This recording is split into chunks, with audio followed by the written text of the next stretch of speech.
When I was 12 years old, I discovered rock music. I didn't discover the stuff the critics like Joy Division or any of that Velvet Underground. I discovered AC/DC, Iron Maiden, Motorhead. And in my heart of hearts, with all the study of music that then I developed and went into with my love of music, I still didn't shift my opinion. I still think that Motorhead and AC/DC and Iron Maiden are better than Joy Division and Velvet Underground. But the mainstream media doesn't seem to see it quite like that, although there seems to be a grudging respect now to bands like Iron Maiden and Motorhead that wasn't there maybe 20 years ago. When I'm doing this channel, I often try and find information about bands, and I'm often trying to find what's the greatest band, what's the most famous band, what's the most influential bands. And so quite regularly I'll go into Google and just write the word bands in, and it comes up with roughly 42 bands. And I suppose these bands, in terms of Google, with all the AI and data at its fingertips, it thinks, well, which ones have sold the most, which is the ones that are the most critically acclaimed, which ones are spoken about the most on the internet. And it comes up with a list, and I've got the list here. You can hear in the background my laptop's fan is broken, so you can hear that whirring away. But I've got this list here, and I started to ponder the question, I wonder how many of these really deserve to be on this list? I mean, really? When I was 12, and I discovered Iron Maiden and Motorhead and AC/DC, and a few other bands, Judas Priest, a few of them, I found my dad's classical guitar and started to plunk away at that. I also found my dad's drumsticks that he'd hidden away for many years, and I started to bash away at that. And the reason I did this is because I used to do a very strange thing, which I never really mentioned before, because when I used to go listen to my records, I wouldn't sit down there, and stroke my chin and listen to the albums like that. I would get up and dance around, but it wasn't really dancing, it was more acting out being in that band. I used to pretend that I was in these bands, and I eventually created my own band with its name, and I got a logo for it, and I was setting myself up for a life of being in bands. Now at that point, we would look to our favourite bands and we would think, well, one day I might be in one of those bands. And that dream has driven so many musicians to go towards this industry. That's why I'm here talking to you now. It's interesting, that, isn't it? Because when you think about it, how many people have had that dream? It must be millions. And yet, when we look at, Western European culture and look at these rock bands that have dominated the cultural landscape for like 60 odd years, these 40 bands represent a tiny percentage of the attempts of so many millions of people to try and create a band that would end up on this list. I find that fascinating. A little bit when you hear about these stories from the First World War, where soldiers are just getting mown down, and they're marching across, and at the end of it, out of 100 soldiers, you've just got 2 or 3, and they must think, why me? And it's almost like traumatic, and it must be traumatic for the people who are in these bands. Are they the best guitarists or bass players of the world? Usually not. Are they the most knowledgeable in harmonic theory and composition? Usually not. Are they the best looking people in the world? Usually not. So they must wonder, why am I here in this band? And it must be the same sort of trauma as getting to the end of this sort of field in a war and stood there and go, well, all my friends are dead now. Why am I still here? It's like survivor's guilt. So I've got the list here. I'm going to go through these, and I'm going to give you my opinion of whether I think this hallowed Google 42 bands that we've got here, I don't know if it's 42, it usually is though, isn't it, when you Google it, to see if they're deserving on the list, and also they're ranked. And I'm going to start at number 1 and work my way down, and I'm going to say, well, what do I think? Should they be, do these bands deserve to be on this list? It's not my list. It's not someone else's list. It's not even Rolling Stone's list. It's Google's list. It's about the most objective list we could actually get. Write bands in and see what comes up.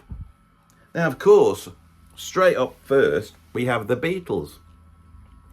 The Beatles occupy a space in popular music where they are seen as the greatest band of all time. Every musician is legendary in that band. There's nobody in that band where you have to scratch, where a normal person would scratch their chin and go, I wonder who was on bass in that band. We all know all four members, even Ringo Starr, the drummer, is a household name. They were incredibly innovative as a band, probably one of the most innovative rock bands in history, but they're also the most popular rock band in history, which is really odd.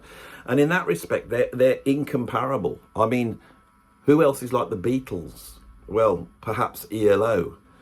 But ELO are more of a band that follows on from the Beatles, really, rather than being an equivalent of the Beatles. So I think the Beatles' unique place in music history is unique, and no other band can surpass it, really. So I think the Beatles should obviously be there. Next up is Led Zeppelin. Now, this is quite interesting because I can remember in the early 80s, Led Zeppelin called it a day in 1980 after John Bonham died, and music had moved on. They'd done him Through the Outdoor, but you could see at that point they were a little bit struggling to stay relevant. You know, famously, Robert Plant and the guys turned up at a Sex Pistols gig wanting to get in on the action, and the Sex Pistols have sort of gone and pooed them. They were passé. Led Zeppelin were passé. And by the time you got to the early 80s, where everyone had short haircuts and, you know, and angular looking clothes and their guitars up high, Led Zeppelin seemed like an anachronism, and they passed into the same bracket as bands like, well, Status Quo here in the UK and Slade. Slade managed to get a few hits out, you know, because they joined up with the new wave of British heavy metal and stormed Reading. But without, you know, within a few years, those sort of 70s rock bands looked like dinosaurs, and Led Zeppelin had to wait for the resurgence that was brought on by bands like The Cult, and then the sort of hair metal bands like Kingdom Come that sort of pointed back to Led Zeppelin. And slowly Led Zeppelin started to accrue some sort of status in the industry again. That status has kept going and going, and part of it has been down to Jimmy Page, who was ruled that band with a rod of iron, as a few people who have seen the Becoming Led Zeppelin film has stated. And so once Led Zeppelin was gone, and Jimmy Page heard the bad job that Atlantic had done in putting out the albums on CD, decided to remaster them and repackage them. And since probably the mid-80s, there's been a continual repackaging of Led Zeppelin in every shape and form. So when we look at this Becoming Led Zeppelin film that's just come out, someone's unearthed some pictures of John Bonham, it was wedding photographs, and they found an interview that no one's heard before, and that's enough for them to go in and spend millions of dollars creating a new documentary to cover that period, and it will make a ton of money. And so I think the Led Zeppelin name has been kept alive brilliantly. And of course, after the debacle that was Live Aid, they did the Celebration Day Armand Erkin gig, and it became the biggest gig in the world. And then it's like, are they going to get back together? And they never will.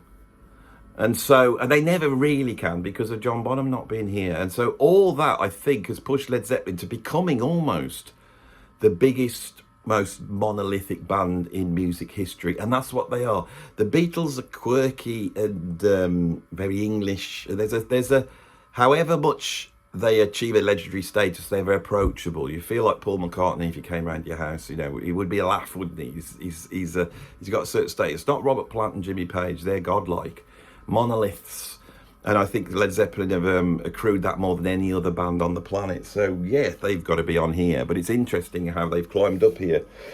The third one on this list is Pink Floyd. It's really odd, isn't it? I mean, Pink Floyd. They're all set to take over the mantle of the Beatles. They're in Abbey Road at the same time the Beatles are making Sgt. Pepper, doing their debut album. And they're like the Beatles, but further out, more psychedelic, and with a very charismatic lead singer in Syd Barrett. But it all goes wrong, doesn't it? And Pink Floyd seem to get dropped into nowhere land. They've got no front man, they've got no singer-songwriter, they've got nothing. And they faff around album after album, which all the proggers love to show respect to, because they believe that they're avant-garde and psychedelic. But I don't know whether they really are. I think it's just a band trying to find its way. And because back then bands were allowed to do that, 6 or 7 albums in, Roger Waters eventually gets the helm of this band, and he delivers Dark Side of the Moon. Now, Dark Side of the Moon is a little bit like Tubular Bells in that it comes along right at the peak of prog, and it shouldn't have really been a huge album because it's quite a dark and difficult album, and yet it becomes one of the biggest albums in history, and it stays in the charts for about 3 decades and all that type of thing. They make millions and millions. They plough that back in the band, and they, they follow it with "We Wish You Were Here," which becomes like an FN staple. It's almost like a middle of the road rock album, like Fleetwood Mac. That one is. Animals comes and goes, the proggers like that, and then they do The Wall, and that becomes a film, and that secures them in history. Those 2 albums, Dark Side of the Moon and The Wall, and yet they seem, I think, because of the unique experience that someone has when they come to Dark Side of the Moon unexpectedly. It's like I've known so many normal, regular people who don't like prog, and they're listening to the Jam or whatever they like, that type of band, and suddenly they go, "Oh, go and check out Pink Floyd." They're one of them dinosaur prog bands, and they take the vinyl home on the Friday night, and when you see them on the Monday morning, they come in like, "Oh my God," because it gives you an experience. The band's face, as most people don't know who's in that band, although Roger Waters has now got some sort of celebrity status from appearing on Piers Morgan and doing all the stuff that he's been doing recently. But 20, 30 years ago, most people thought that Pink Floyd was the name of the guy that was making the music, and they even cracked that joke on Money. So Pink Floyd, really odd that they're deserving to be there, and it shows something about how wonderful rock music culture is, that we can have third on the list of sort of the greatest band of all time, a band as weird and strange as Pink Floyd. That's wonderful. The 4th one on this list is actually The Who. And The Who are like outliers to me in terms of rock history. They're right at the beginning, along with the Stones and the Kinks and the Beatles. And they're like the first really heavy band, really bombastic band. I mean, the Stones have their riffs, the Kinks have some cool riffs, but they're not bombastic. And they're bombastic in a way that no other band has been before or since, isn't it? Because Keith Moon's like this monster on the drums. He doesn't even play the drums like anybody else. It's an explosion. And he doesn't mark time, but what he does is he explodes behind the vocals. And Roger Daltrey's got an explosive, you always feel like he's going to go, and he's going to spin his mic round with his tassels flying all over the place. And moves with him every step. And then you'd think with that, you'd have to have 2 musicians that nail it down, but you don't. You have Pete Townsend windmilling around and bringing these big slash chords in, and that's what The Who are. They're not about riffs, they're about these big gestural brushstrokes. And underpinning it all is one of the busiest virtuoso rock bassists of all time, John Entwistle. And their flagship song, My Generation, has a bass solo in it. I mean, in 1965 when that came out, you were lucky to get guitar solos. Everyone was going, ooh, because Jeff Beck was doing incredible stuff with the Yardbirds, and then you got, Entwistle's out there. So again, a very idiosyncratic band. And who sounds like The Who? It's not like Led Zeppelin or Black Sabbath. No band came in to do that. It's really interesting because I don't think anybody could. You can't do it. Once Keith Moon went, I mean, they tried all these drummers. It never really worked, is it? It's not the same. That was a unique band. So again, and a band that is very gestural is that the thing with The Who is they have a rock visceral energy. And they retained that all the way through their career, but they were also able to do things that are very similar to progressive rock. In that some people say, isn't Tommy one of the greatest progressive rock bands? And I think, well, it's not, is it? It's a rock opera. And it's slightly different. And again, with that, they've created a genre that nobody else has created. And that influence has played out in musical theatre almost. It's very interesting, but yes, The Who should be on there. 5th, and they're really low. I think if the Google existed 20 or 30 years ago, this would be the 2nd band on the list, and it's the Rolling Stones. And of course the Rolling Stones deserve their place on this. They are the archetypal, fag-smoking, sneering rock band. If you see the Beatles as being like your regular, boys next door, and the eyebrows are up, aren't they, with the Beatles? It's all like that, isn't it? You know, even though the Beatles probably had, in reality, more edge than the Stones. You know, they were working class Liverpoolians. They'd grown up in a port city. You know, they could fight. They could look after themselves. They'd gone out to Hamburg and lived a life there of, you know, sort of 24-hour debauchery, drug taking, all sorts of stuff the Beatles had gone through. And obviously, if there was a fight between the Beatles and the Rolling Stones, it would be the Beatles that would win, unless Mick Jagger's sort of, you know, you can't hit me, you can't hit me. No, but you can, you know, and in comes John Lennon. Lennon would be the main guy, and he'd be nasty, wouldn't he? Who else have they got in the Stones? I mean, the rest of them, they're too, I mean, you could push them over, couldn't you? You could blow them over. That, I would say the nastiest of all of them would probably be Charlie Watts, because he's very quiet, wasn't he? And you felt like there was a explosive energy under there. But the fact is, despite the fact that they're sort of more middle class sort of posh boys, they have that sneer, don't they? The eyebrows are down, you know, the fags in the corner of the mouth, the guitars are slung low, and that's an archetype that goes all the way through. And a million bands sound like the Stones. And so, yeah, the Rolling Stones are going to be... So far, this list's really good. I think it's when we start to get down the lower ends that it's going to start to have that. At 6, we've got Metallica. Well earned, surprising, you know, they come out of the, you know, the Bay Area thrash metal scene alongside, you know, the likes of Anthrax, and not saying Anthrax came from that area, but the style of music came out of that area. And you got a whole host of thrash metal bands, and this was pretty extreme stuff. Metallica was seen in the early 80s being pretty extreme. I would have never thought that Metallica would become the biggest band in the world, really, in the same way I didn't think Venom or Halloween would when I was into them in the 1980s. So that's really surprising, but they definitely deserve to be there. And again, when you look at the subject matter and the nature of the music, it's wonderful that when we actually look at the biggest bands, we're not coming up with a bunch of middle-of-the-road pap. Rock music delivered. It delivered the art, and it delivered the success. Obviously, if we're doing this now, looking at the likes of Taylor Swift, yes, incredibly successful, and some nice songwriting. And I'm sure, you know, teenage girls, you know, they emphasise with their lyrics, you know, but it's not the equivalent of One, is it?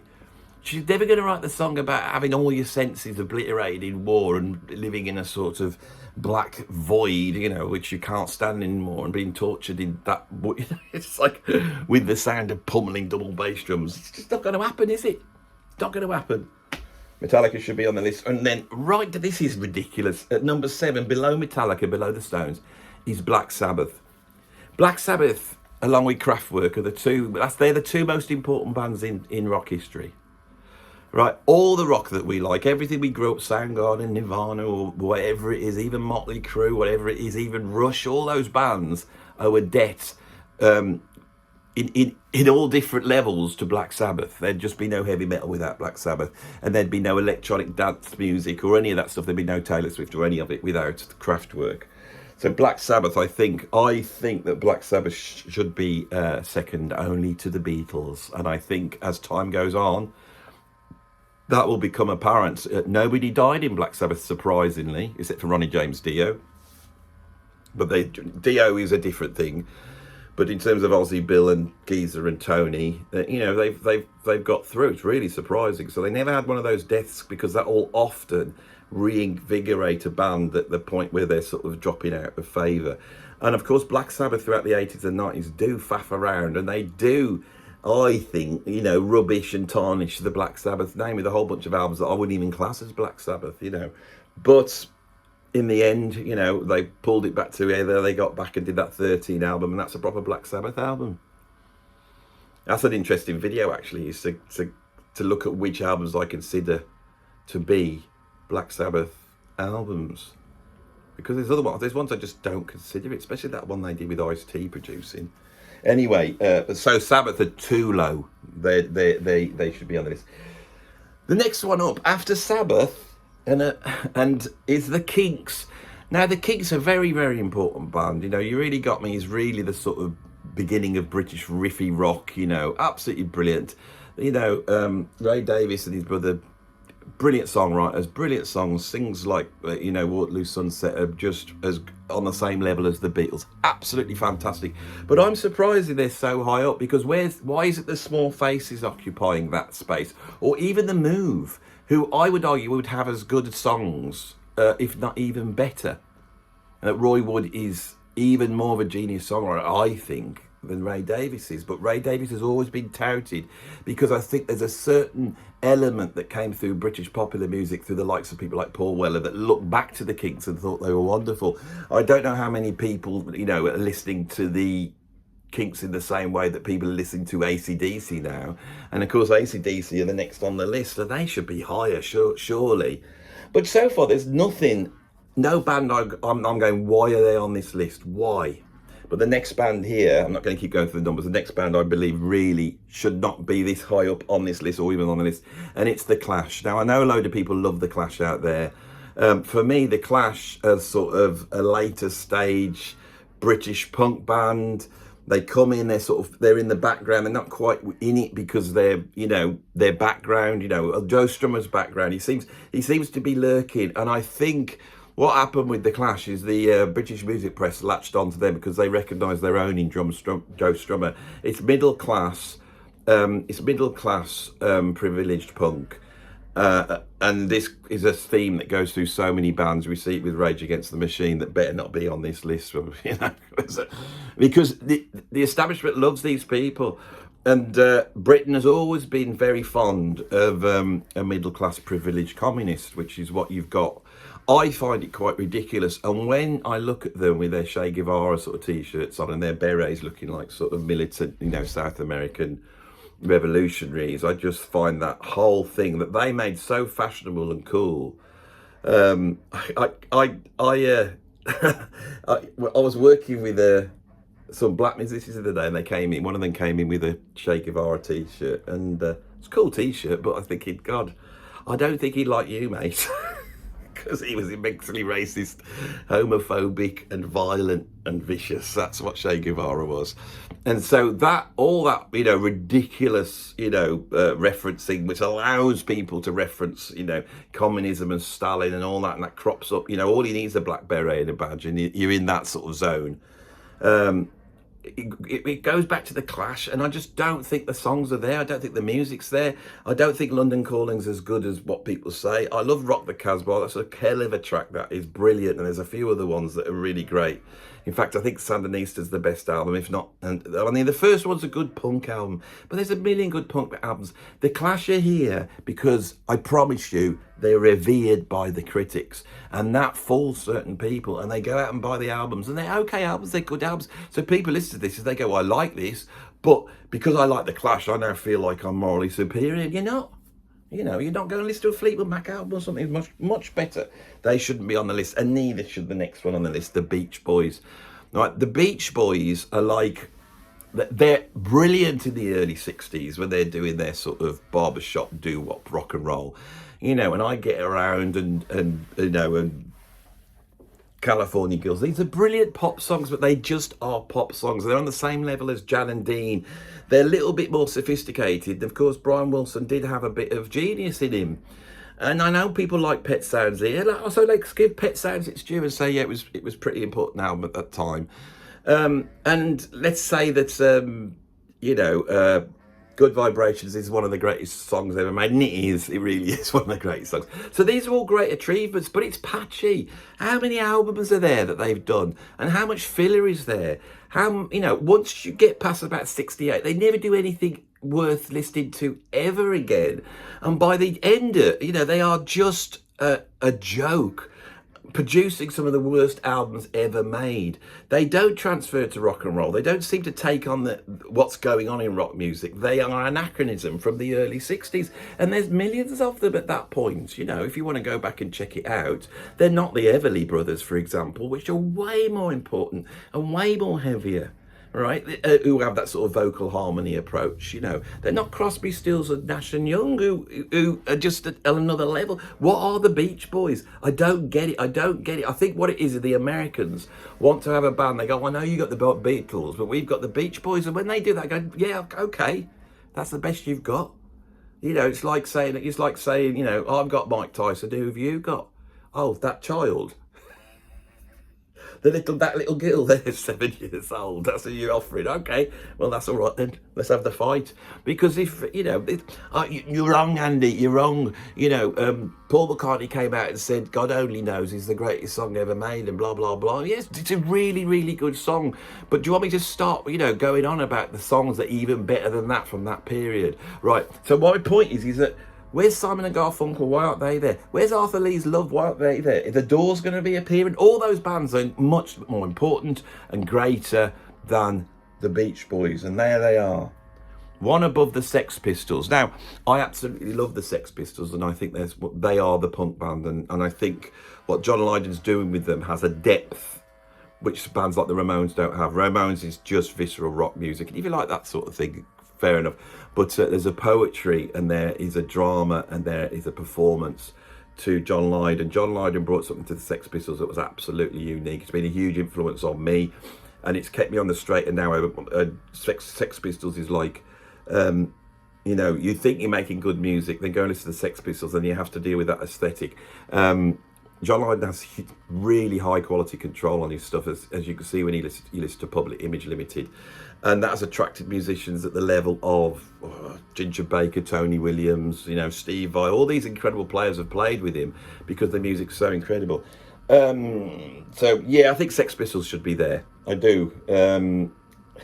After Sex Pistols, we've got Nirvana. I don't think they should. Maybe right down the bottom. They're very, very important for 5 minutes in rock music history, and they do represent something in rock music history which is very important. It's basically the death of rock music. It's over at that point. Rock music starts to change. It starts to become a tribute to itself slowly, and now it is only a tribute to itself, and it only exists in the realm of sort of middle-class kids aping what their parents liked in a very polite way, i.e. a band like The Warning, who is not the saviour of rock music because they're not anywhere near what Nirvana was. And I'm afraid Nirvana was nowhere near what Black Sabbath was. Right, that's the way it was. We're on diminishing returns here. If you're one of the in-the-know people and you're all, clever, you can say you like Bleach as the best album.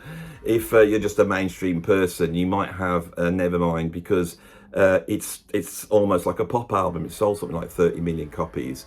If you're a musician and you get what was happening with In Utero, with incredible production, which I think is their greatest album, and that's a very good album. It's underrated. And they're moving into another area there. But of course, Kurt Cobain died. It's just not enough there. There's not enough there. But I suppose Nevermind is such a huge album. Yeah. So yeah, maybe. But who are they above? They're above.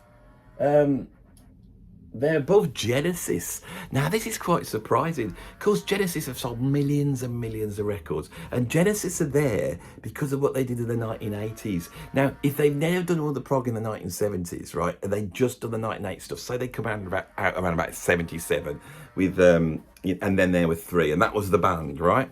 We wouldn't even be talking about them. I'd be cracking jokes about them. I'd be saying it's the worst band in the world. I really would. And there's some brilliant stuff on those albums. We only know there's brilliant stuff because we've all listened to it, because we're all Genesis fans. Of course, from their second album on, it's sublime progressive rock and we love it. So this is really weird. They're such a weird band. I'm surprised they're there. Should they be there? Yes. Because they did Lamb Lies Down on Broadway, because they did Supper's Ready, but that's not why they're there. The reason they're there is because they did Invisible Touch. Remember this? And it sold loads of records. Oh, it's really surprising. Next up is Radiohead.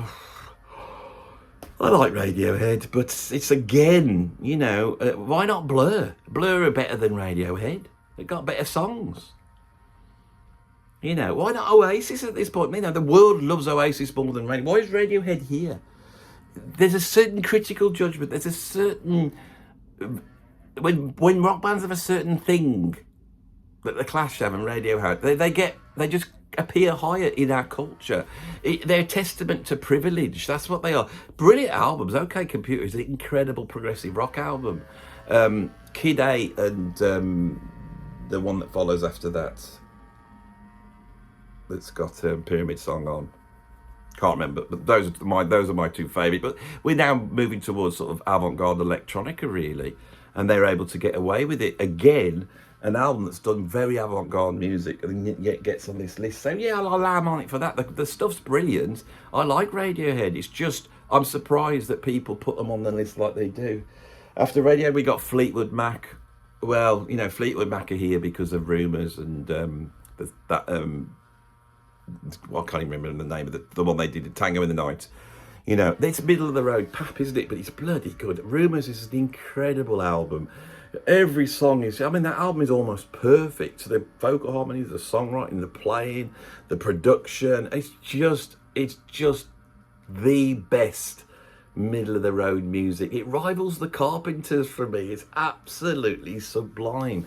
But when we go back to all that early stuff, and we look at these blues rock bands that are coming out like Cream, and we've got Led Zeppelin and Hendrix, and we've also got Clapton, you know, Cream, I said that, but we've also got Peter Green and Fleetwood Mac, and again, that is also absolutely sublime. I'm not a fan of blues rock, but when it's done well and it has a character, it goes beyond just British people aping the blues.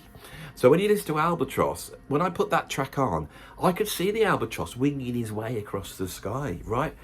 And yet it's a blues. It's a blues, and that's, certain British bands are able to transfer the blues in that way. So Fleetwood Mac are fans. I love them. I absolutely love them. And Mick Fleetwood is not the most virtuoso drummer in the world, but I listen to him a lot because he's so imaginative. And one of the things I love about Mick Fleetwood is that he never does what you expect, and he never enters or exits the music like you would imagine. It's very, very creative the way that, and I've copied this, like he bringing the drums in, say, halfway through the first verse, rather than when the music turns around to the chorus or here, and just coming in the wrong places, coming out in the wrong places, not necessarily playing like rock beats on everything. Really incredible groove that really locks with the bass player. They're a brilliant band because I've never said this on the channel, but I think Fleetwood Mac are great. I don't listen to them much. Then we've got the Doors, seminal band. I mean, they're really a sort of drugged up bossa nova band, but we'll allow them on. They're one of the most important bands. And then we've got Queen. Now, I'm surprised how low Queen are. I'm sure if we went on Spotify listens for this list, Queen would be way higher. But the fact is, even more than Led Zeppelin, Queen have been slowly climbing their way up because their legacy has been looked after so well. So again, you have someone die in the band, that freezes it in time. It creates a big thing where people, you know, celebrate the band. They have that big kick in their career when really, you know, at that point, you know, Queen were making one dodgy album after the next. But Freddie dies, and then you come on, and then you know, they bring in Paul Rodgers, and they go out, and it's all a big tribute, and then they have a film come out, and they have this, they have We Will Rock You, and it's all pap. Everything, all of that is pap. The film's rubbish, We Will Rock You's rubbish. It's terrible. But what it's done is kept the band name alive, and what Queen have got is a huge following amongst young people. So yeah, I'd have them on the list. Van Halen next. Van Halen are here just because they're so bloody brilliant. They're a genius rock band. They're not clever or intellectual. I don't think the critics liked them, but they sold millions and millions of albums, and they're just incredible. And us normal people love them. I love them like I love AC/DC, and it's like the nuclear physics of rock. Definitely have Van Halen on. Now we've got Aerosmith. Now Aerosmith, right? If they hadn't joined up with a bunch of pop songwriters in the 1980s, they wouldn't be on this list. They're here because of all that stuff they did, you know. Every time I close my eyes, every time I'm falling, I'll miss you, and I don't want to miss a thing. Is that what it's called, that song? I mean, I've tried to erase it from my mind. It's rubbish. Walk This Way is incredible. That's the other thing. They did that Run DMC thing. It's all the stuff they did in the 80s. If they hadn't done that and they disappeared after, you know, Toys of the Attic and Rocks and all those, Get Your Wings, well, this would be a minor league sort of 70s rock band along with 38 Special, wouldn't it? You know, so I don't know. I don't think they should be, actually. I really like Aerosmith. I've grown up listening to them since day one. I like them. I was a big fan of them. I went to see them live. And when I went to see them live, it's one of the most boring gigs I've ever been to in my life. Opened up brilliant. They were amazing. The sound. Steven Tyler comes down. He's like swinging around the thing, doing high kicks. You know, this is back when he wasn't like an old man. And I thought it was great. And then a couple of songs in, when you really start to see the catalogue, and you're just waiting for about 4 songs. Sweet Emotion is sublime. I like a lot of the stuff on Permanent Vacation, but I don't know why I'm talking about them on the list of greatest bands. I just don't.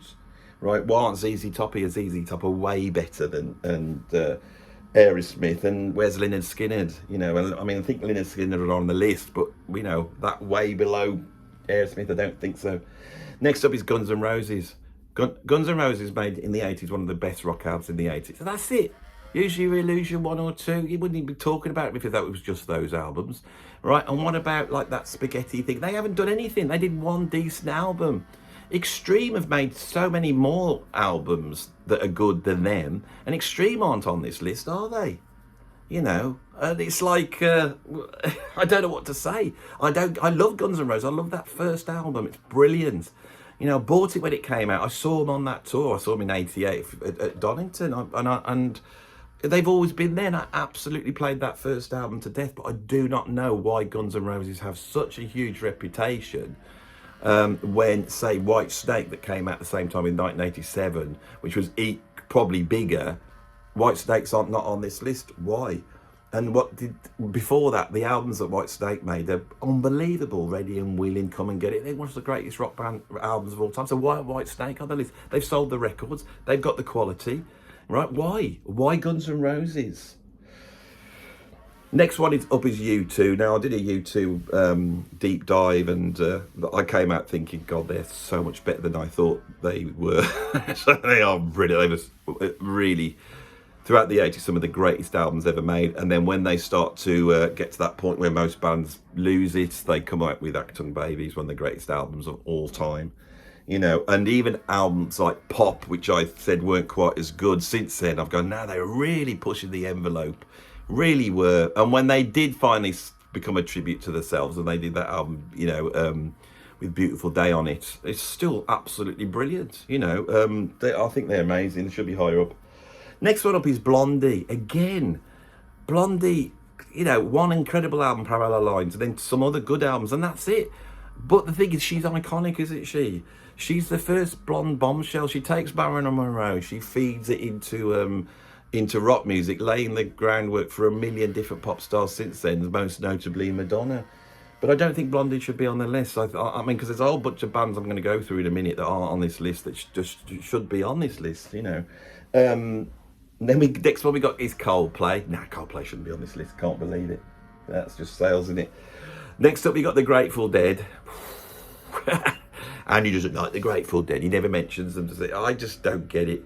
They actually made some better albums in the 70s. Not that I can remember the name of. There's one prog album, the Grateful Dead fans will know.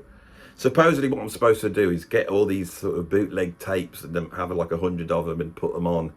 Get stoned and put on these tapes and listen to them jamming. But they're not. They're not the Mavish Production. They're not Weather Report. I'm a jazz musician, you know. Jerry Garcia is I have had a bit of this, and once you get into what he's doing, he's more interesting than I thought. You know, I'll give him that, but I just don't know. But they represent something in psychedelic rock music. They're a monolith again. They're like the America's Hawkwind. They're there, and I respect that, and I'm glad they're there, because we wouldn't have jam bands, and we wouldn't have a whole bunch of things in rock music without them. I think they should be on the list, to be honest. Yes. Then we got Deep Purple. Yeah, they should be on the list. I'm going to go a bit faster. Just going to go on. I'm just going to say if I don't think they should be on this. Next up, we got the Eagles. Why the Eagles are not bread? What's the difference between bread and the Eagles? What is it? Can somebody tell me what's the difference? You know, I mean, when I listen to something like Hotel California, it's amazing. It is brilliant. Now I'm going to contradict myself, and every bit of it is brilliant. And I've heard other stuff by the Eagles that is really brilliant. But there's a lot of albums. I did try and do a ranking of them because I've never really listened to them. That's the truth. I don't know with the Eagles. It's like, you know, when I was younger, I would never have gone near this band knowing what I knew. And here I am, an older man, thinking, shall I rank them? And I started to go, listen, I just couldn't get through it. It's just, I don't know, it's not my thing. But it's just, because of the sheer album themselves, they should be on. Next up is Oasis. So I think that's quite surprising that they're on, you know, but people love them. Next up, Creedence Clearwater Revival. Not Canned Heat, but Creedence Clearwater Revival. But they did sell so many records in the late 60s. But then I feel culturally they then disappear. I mean, if I went out in the street and walked down and said, what do you think about Creedence Clearwater Revival to someone walking up the road, I don't think they know who they are, and they're on the list. Next up is REM. I hate REM. They just represent college student music. People who don't understand rock music. Wimpy university student music. And it's worse because it's not The Cure or the Smiths, because they're quite good. It's American version of it, you know. And there's some good songwriting there. I know there's some good songwriting there, but I don't like it. And I've got a video I'm preparing of 10 more bands I hate, and they're on the list. REM are on this list. Should they be on this? No way. Why are they on this list? You know, it's just why. I can't even say it's because they're successful. You know, why is REM on this list? What's so special about REM? Could somebody tell me? I can't work out what it is that they end up being in these seminal rock bands. Right. Then we got Lynyrd Skynyrd, one of the greatest American rock bands of all time, only rivaled by ZZ Top. Then we got the Ramones. One album, that's all you need. You actually only need the first 4 tracks on that album. Actually, only the first track on that album. In fact, none of the tracks on that album. Just look at the cover, because that's what you get from the Ramones. Is that typeface and them up against the wall with the leather jackets on. And even then, when I look at them, they look like idiots to me. I don't like the Ramones. And they don't have the aggression that I expect to get from punk. And they don't have the humour, I don't think. It's dirgy. You know, but someone's done a really good marketing strategy of being able to get these Ramones t-shirts into Primark, aren't they? You know, there's somebody in some far eastern country, some child on slave wages, you know, making these Ramones t-shirts so people can... And with that, of all the bands that have had a resurgence because of Primark t-shirts, the Ramones are number one. Absolutely number one. I don't think there's no band where the t-shirt wearers have never actually listened to the music. There's no greater band than the Ramones. And when you add all that up, what I just said, I don't think they should be on this list, you know. And I have to say, where's the New York Dolls? Where's the Stooges? Where's MC5? It should be MC5 here. But it won't ever be MC5, will it? The next up is Red Hot Chili Peppers. I don't know. I love the Red Hot Chili Peppers. I don't think they should be on this list because they're a bit cheesy. When I loved them in the 1980s, and they were like a sort of funky Motley Crue. I loved them then, all the slap bass playing and comedy lyrics, you know. I loved all that. But as soon as they did Under the Bridge, and as soon as they went down to that middle of the road sort of, you know, normal person's driving rock, you know, that type of thing. You know, I hate that stuff. And when you get those albums, there's still some good funky stuff on there. But they're there because of Down in California and all that rubbish, aren't they? Blech. Hate them. So yeah, Talking Heads are on here. Yeah, I suppose so. I love them. I love Talking Heads. Smashing Pumpkins, brilliant band. I love them. Pearl Jam, the worst of the grunge bands. Jeremy's incredible. There's a few other songs, you know, that album's great, but then they've been around too long just making absolutely rubbish Americana albums. The Smiths, yeah, great band, they should be on. Green Day. I mean, if you're going to have a band like that, why not Black Flag? Could we swap Green Day for Black Flag? You know, when the aliens come down and they look at this list, can't they be checking out Black Flag? Or if you wouldn't go further than that, what about Rape Man? You know, wouldn't that be better than thinking that American punk is represented by Green Day?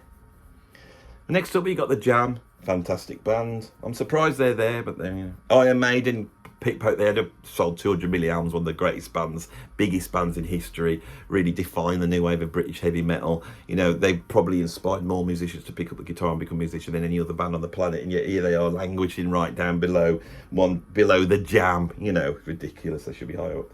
Arctic Monkeys have become the go-to band if someone wants to say that some modern bands are good. I love this because I can remember when they first came out, and it was literally 20 years ago. And so I'll be saying, you know, name a good modern band, and they go, I don't know.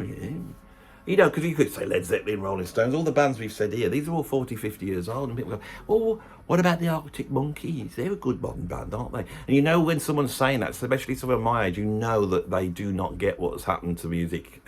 It's like the Arctic Monkeys. They did one decent album. That first album was amazing. As soon as they could not survive becoming famous and rich because their street attitude that was so genuine on that first album, combined with the genius of the arrangements, not so much the songwriting but the arrangements, I thought was incredible. And the attitude they had, which was really just like blokes off the street, not trying to be cool, not trying to be, not just singing, smiling like this and just telling the truth.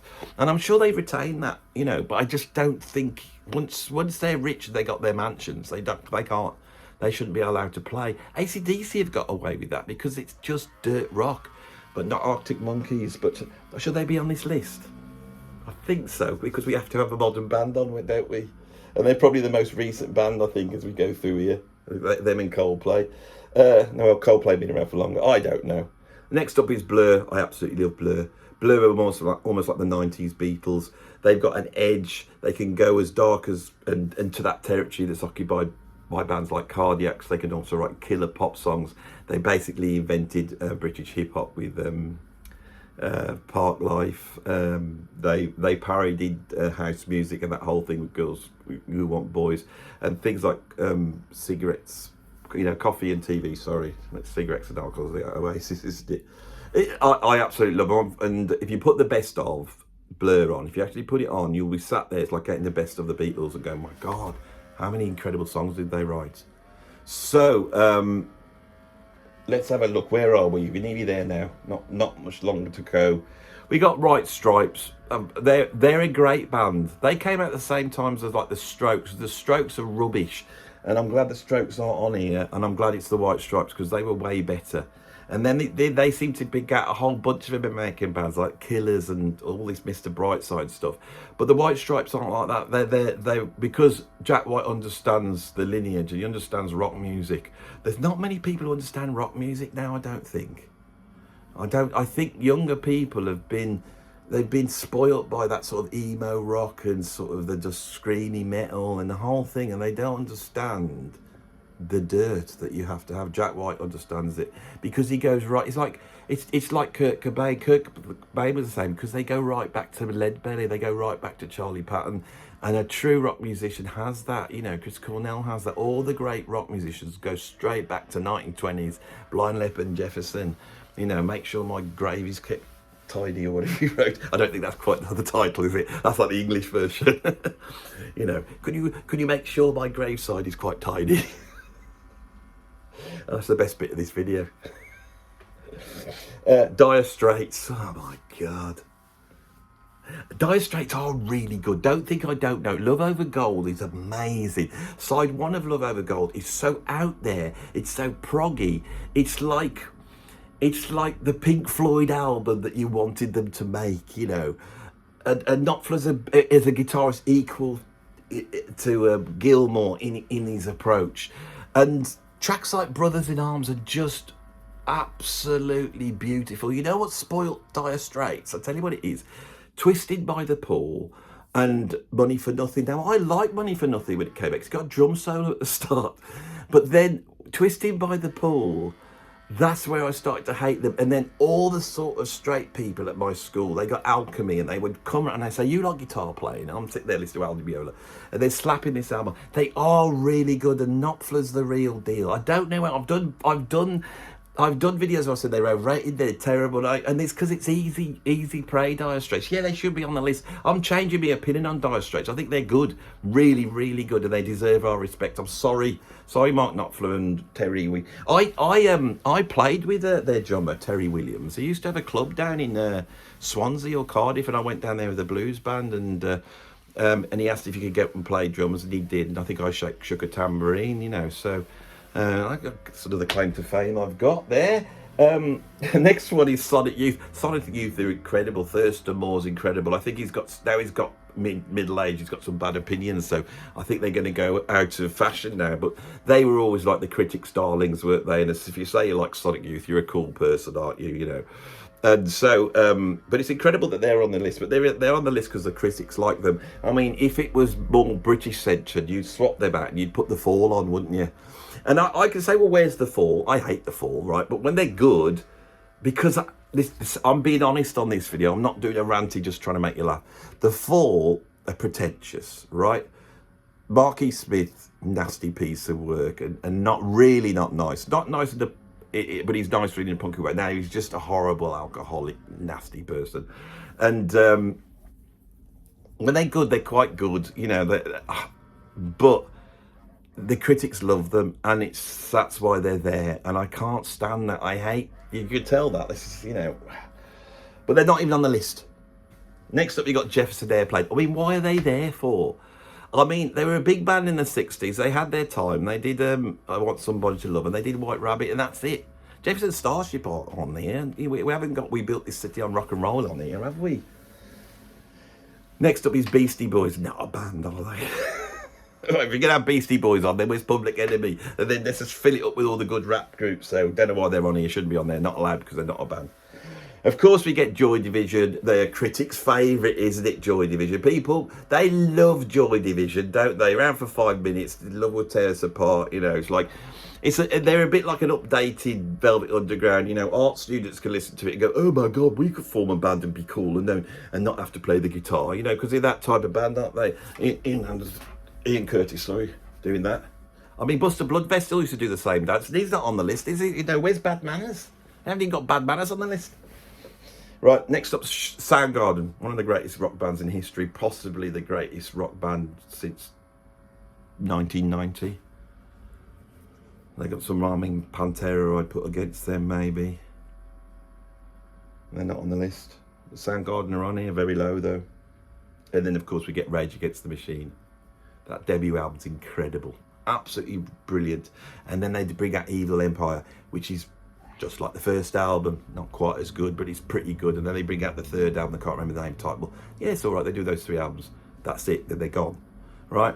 It's the first album. I don't think there's enough for them to be on this list. But think about Rage Against the Machine, they do occupy a certain space in rock. It's like if you were trying to explain what a riff is, and you didn't want to play Black Sabbath, you could play them Soundgarden because the riffs are incredible.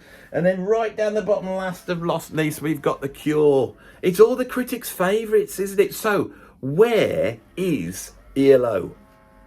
They've only sold about 80 million albums. They've only had like hit record after hit record. They've only like done the songs like Mr. Blue Skies and, you know, Don't Bring Me Down. You know, they'll be played on the radio forever. And once the summer comes out, we'll all be out there, you know, listen to Mr. Blue Skies, we're driving a car around. This is one of the biggest bands in history. Where's ELO? Why is ELO not on this list, for example? What about the Small Faces? And then, what about Cream? What about Kraftwerk? I mean, Cream invented rock music pretty much, and they're not on this list. Oh, where's Kraftwerk? Kraftwerk invented everything that people who watch this channel hate. Kraftwerk invented. Where's Kraftwerk? Where's Simon and Garfunkel?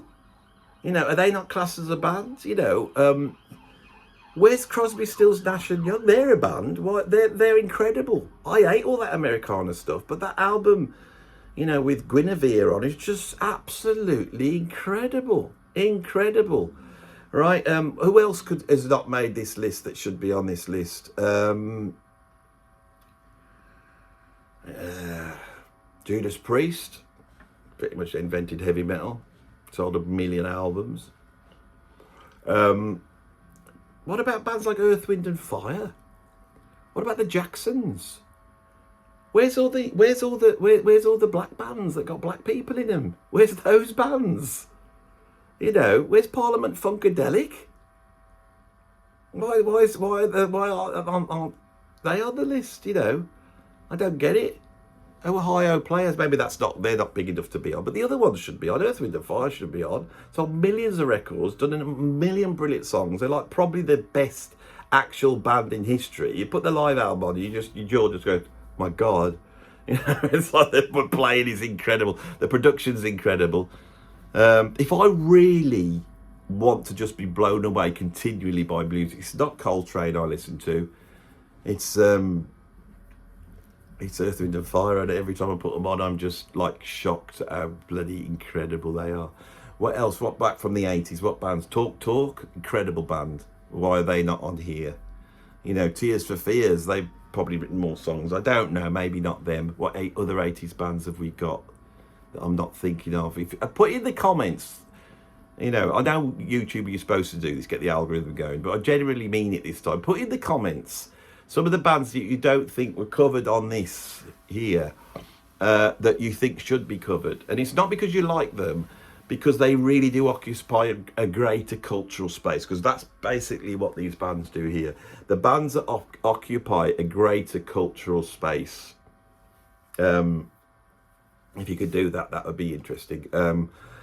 Oh yes, I think I'm at the end of this now. I think I've done what I wanted to do.